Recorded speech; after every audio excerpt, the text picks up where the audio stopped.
Today on CityCast Philly, the story behind a mysterious message in a bottle, a local and horrifying worst roommate ever story, plus a Philly news quiz that you can play along with. Let's get into it. It's Tuesday, July 30th. I'm Trenae Nuri, and here's what Philly's talking about.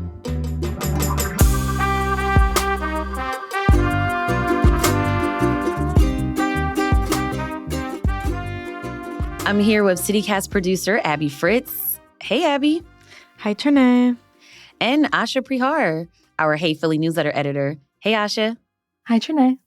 We've got a lot of stories to cover in this episode, but we're going to start with Abby's. You found a story about a message in a bottle that recently washed up on a beach. Tell us about this. Yeah, so we have a nice little mystery. So I'm going to set the scene really quick. I read this story last week in the Inquirer. It's about Haddon Heights resident Amy Smith Murphy, who found a bottle on the beach in Ocean City one early morning a few weeks back. Have you guys ever found anything cool on the beach? No, it's just like broken shells and seagulls trying to get my Doritos. Yeah. My mom once had a full box of leftover fries stolen by a seagull. Oh my God. This was in California. But yeah, I mean, when I was a kid, I used to hunt for seashells at Rehoboth. So I got some nice shells, but nothing too remarkable. Nothing like this. Okay. Yeah. Yeah. I think for me, I feel like the most significant thing I've ever come across on the beach was There's this one beach I'd go to a lot in California, and a boat washed up on shore. Wow. But that's not a find you can take home No. a bottle. So yeah. Okay, so back to the bottle that Murphy found. There was some paper of some sort on the inside that piqued her interest, so she brought it home and opened it up with a corkscrew. And I'm gonna give a little description now of what the bottle looks like, what everything looks like. It's a Bar and Brother Philadelphia bottle. This lettering is very clear and large on the outside of this kind of small glass bottle. I feel like it looks like it'd be nearly the size of your palm, I'd say. Oh, it's tiny. Well, yeah, the body part is the size of your hand, and then the neck would be above it. So I don't know. Okay. It doesn't look like a wine bottle. You know what I'm saying? It doesn't look like it's smaller than that for sure. I wouldn't recognize what would be in it by looking at it. And then on the paper on the inside, Murphy said it seemed like a business card from W.G.&J. Clem manufacturers and wholesale dealers in gents furnishing goods. That's a mouthful of a title. And they had an address which put it at 33 North 3rd Street, Philadelphia. So there's the Philly connection. Okay. There's a handwritten note that's kind of hard to decipher in there, but after a few days of looking it over, Murphy figured out that it says Yacht Neptune off Atlantic City, and then in the corner, New Jersey, Aug 6th, AUG 6-76. So Murphy did some digging around and discovered there's some identical bottles online that date back to the 1870s. Wow, that's old. Yeah, it's really old. So given all these clues, Murphy has concluded that she thinks the 76 in the Aug 6-76 refers to 1876 and then would be a date line. So August 6th, 1876. Right. Which this means that she may have just found the oldest message in a bottle in the world. What? Yeah, randomly in Jersey, Wow. of course. With a Philly connection, of course. Yes, exactly. So as of right now, the oldest discovered message in a bottle on record is from June 1886. And they found it in Australia back in 2018. Does this surprise you guys?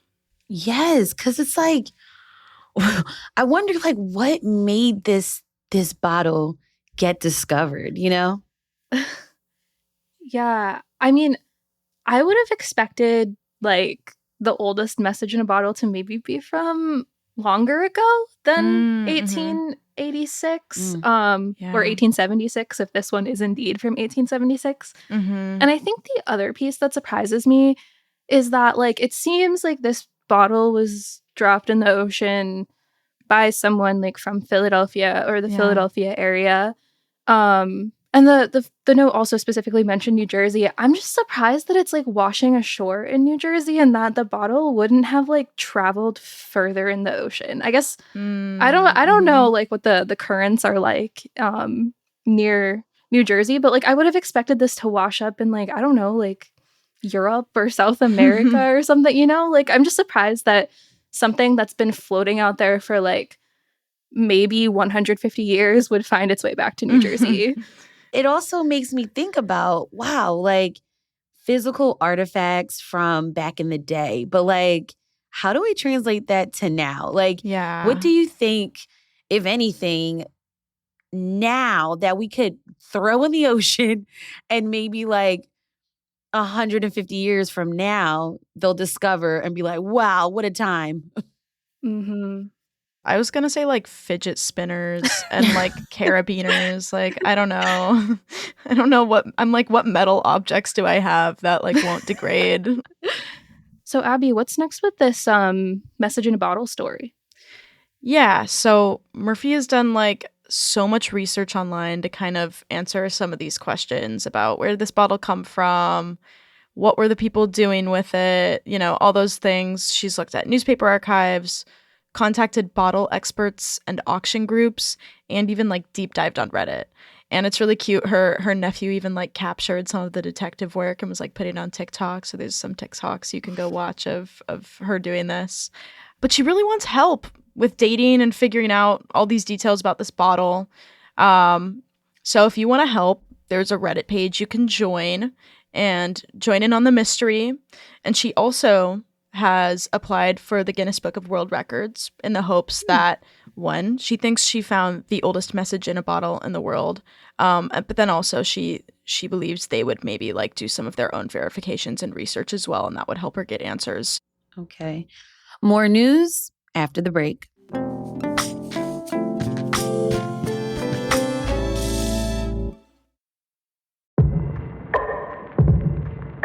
Do you ever worry about how easy it is for strangers to get your personal information on the internet? Every day, data brokers collect and sell your personal information to third parties, from your social security number and address to your health and financial records. And this data can wind up in the hands of scammers, insurance companies, banks, and the government to target you. If you want to keep this from happening, check out Incogni. That's INCOGNI. It takes just 3 minutes to set up, and it'll scrub your personal information from more than 180 data brokers and people search websites. There's also a 30-day money-back guarantee. Get Incogni to protect your data and your time. Use the code CityCast for 55% off the annual plan at incogni.com. Again, that's INCOGNI.com. Okay, so our next story is wild. Or I'm going to make it spooky too. I love doing a spooky voice. First, have y'all seen the Netflix series Worst Roommate Ever? I have not personally seen it, but I have read about it, and that has kind of solidified for me that I probably don't want to watch it because it would freak me out. Yeah, I also haven't seen it because I no longer have a roommate, but I was looking for a roommate when it came out, and I was like, okay, cool. I can't do this right now, but yeah. Yeah, I haven't seen it. It's been some time since I've had a roommate, but this is an anthology docuseries that started airing in 2022, and it tells the real life stories of nightmarish and even like malevolent roommates. One of the stories is about a Philadelphian, Alex Miller, who had a really, really bad experience with 60-year-old Jameson Bachman at her Chestnut Hill home in 2017. Her story was first published in a 2018 New York Magazine article. So Essentially, Bachman answered Miller's Craigslist ad. Red flag right there, I'm telling you. Like, first of all, what? Okay. And falsely identified himself as a lawyer named Jed Creek. Okay. In their first conversation, Bachman, which is his real name, said, quote, "I find Philadelphians to be very difficult," he said. "A lot of flaky people." Miller, right, who has this home in Chestnut Hill, was 31 at the time and said that she wasn't flaky. So he was off to a good start. So I'm going to pause the story right there and we'll come back, okay? I have to ask y'all, do y'all think that description of Philadelphians is accurate? Are Philadelphians flaky and difficult? I don't think so. I think that's a gross generalization. I do know that finding a roommate can be hard, but even then, like, I don't know, there's always a mix of people, so. Yeah, I think there are flaky and difficult people everywhere. I don't know that Philadelphians are specifically flaky and difficult. I mean, maybe difficult, but that's a stereotype. I don't know. People can be really nice here. Yeah, I think so too. Okay, now let's get back into this story. Bachman, okay, who, remember, he was identifying himself as Jed Creek. Bachman moved into the apartment, but then his behavior became increasingly erratic and aggressive. So he would move furniture around without asking, wouldn't pay bills, bullied Miller into letting him stay in the name of tenant rights. That's according to an article I read in Philly Voice about this story. Miller's mom ended up doing some investigation, digging into finding out that Bachman wasn't who he said he was, and that he was what's known as a serial squatter who had been doing this sort of thing with other people up and down the East Coast. Now, the story unfortunately ends tragically with a murder, not Miller's though. Bachman killed his own brother, and then took his own life in prison. So this all happened 7 years ago, and now the story is getting made into a movie. So that's the news here. So Paul Feig, who directed Bridesmaids, which is actually a funny movie. Yeah, that seems like a big switch up. Will be directing this one, and Blumhouse, the production company known for its horror films, is going to produce it. So there aren't any production details available just yet, but I'm curious to see if the movie will be set in Philly or they'll change the location. So all we know so far is that the movie is expected to focus on the story of a newly single woman who finds a seemingly perfect gentleman to sublet a room in her home, but then turns out to be a serial squatter, according to Variety. Wow. Now, do you think that you'll see the movie when it comes out? I mean, okay, so I just Googled the director, Paul Feig, and it seems like his main thing is like comedies, spy comedies, thriller comedies, and I feel like if he's doing this with a horror production company, that's kind of confusing to me. So is it going to be like a horror comedy? This is such a dark story. I was reading some of the details last week, and it gets pretty I don't know, my skin was crawling. I was like, this is really creepy. So I don't know. Yeah, maybe it'll change his career trajectory. But in a Variety magazine article, Blumhouse CEO and founder Jason Blum actually had this to say about the director, Paul. Paul is the perfect director for this because his work always manages to strike a balance between the dark and light. And I'm very excited to see everything he will bring to this story. Fascinating. I mean, I guess that's true because in Bridesmaids, Kristen Wiig's character, her life was in shambles. Totally. Yeah, I definitely think I'll see it, especially after hearing, all about this story. I like thrillers. It is kind of always sad when it's like, oh, this actually happened, though. It's sometimes I prefer when it's fake. But, I'm sure I'll see it. I can't do horror, so I might just end up reading the recap on Wikipedia. But I don't know. it got me interested. Yeah. All right, Asha, let's get into this week's news quiz. Sure thing, Trenae. So we've been talking a lot about our governor recently, Josh Shapiro, because he's reportedly under consideration to be Vice President Kamala Harris's running mate this November. Mm-hmm. Well, even though the choice has yet to be made, Shapiro has already been out stumping for her. On Monday, he spoke at a Harris for President rally in Ambler. So my question for you is, which other current governor was there too? You could name the governor or the state that they're from, or both. I have a couple hints prepared for you if you don't know the answer off the top of your head. Yeah, let's hear these hints, because no, I don't know. Any idea, Trenae? Oh, Asha.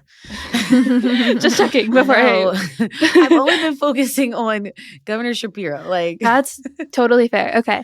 So, first hint. It is a woman who was at this campaign event on Monday. Okay, maybe the governor of New York? So, no. I can give you another hint, which is that it is the governor of another swing state. Michigan? Ding, ding, ding. There we go. Yep, it's Gretchen Whitmer, who's the governor of Michigan. And actually, some outlets have reported that she is also under consideration for the VP nomination, but she has made public comments that seem to imply that she doesn't want it. Shapiro, meanwhile, has not confirmed or denied whether he's interested. Mm-hmm. Obviously, we can all continue to speculate over the answer to that question. But yeah, you guys ready for the next question? Yeah. Okay, so this one is going to be multiple choice. So SEPTA has plans to install something new at 700 bus stops throughout the system over the next several years, with 100 of these things hopefully installed by the end of the year. So, are they installing, these are the choices, benches, emergency call boxes, public art, or solar-powered information screens? Mm. I was going to guess like a countdown clock. So I'm going to say the information screen. Okay. I could see that. I could also see the emergency boxes. Although that would be a lot of boxes. Yeah. Um, I'm going to go for your answer too, Abby. D. You guys are both right. Yay! It's solar-powered information screens. This is according to a recent article on KYW's website. So these screens are supposed to be about as big as an iPad. They're going to be graffiti-proof, and they're going to be mounted at the bus stops to basically tell riders about detours and arrival times. So nice. I read this and I thought that was pretty interesting, because I'm always like, when I'm standing at the bus stop, like I'm like always like frantically refreshing my app to like try to figure out when the bus is going to come. So it'd be nice to kind of just be able to like look up to do that. But yeah, they have a $6 million contract over the next 5 years to install 700 of these. And they're hoping to be able to start installing them and testing them as soon as possible. Wow, that's exciting. Yeah, I thought so too. Okay, last question. I just read in Axios Philadelphia that a certain fountain in the city is turning 100 this month. Which fountain? Oh. I've got hints ready for you on this one too. One of my favorite fountains to look at is, I've never seen it functioning. It's the one outside of the art museum. Like the one like right across the street from the steps. Mm-hmm. That one, and I also really like the one in Logan Square. That one does function and is also beautiful to like take photos with. So between those two, I'm going to say the Logan Square one, because I feel like the other one at the Oval might be a little bit older. I don't know. So yeah, I'll go with Logan Square. Wow. Okay, these were great guesses. I guess I don't know much about fountains. Well, I'll guess the one you didn't guess then, Trenae, just to cover our bases. You go for the Oval one. I'm going for Logan Square. Yeah. Mm-hmm. Well, Trenae, you got it. Woo! It's the Logan Square fountain, which is actually called Swan Memorial Fountain. I did not know that until I read the Axios article. It was first turned on in 1924, according to Axios. It was built and designed by the architect Wilson Eyre Jr. and sculptor Alexander Sterling Calder, which is, I feel like, one of those Philly names you kind of hear every once in a while. So that's having a birthday. Cool. Well, you learn something new every week with these news quizzes. That was Asha Prihar, our Hey Philly newsletter editor, and Abby Fritz, CityCast Philly producer. Thanks for joining me today, y'all. Thanks so much, Trenae. Yeah, thanks for having us.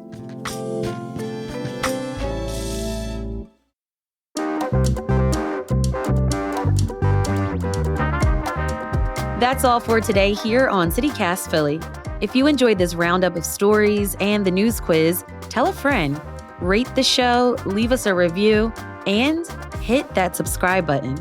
Be sure to sign up for our morning newsletter, Hey Philly, to learn more about what else Philly's talking about.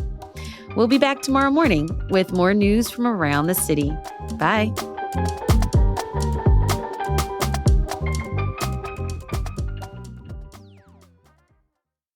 I feel like these type of things never happen to me. I only find seashells, sand, seagulls. Mm-hmm.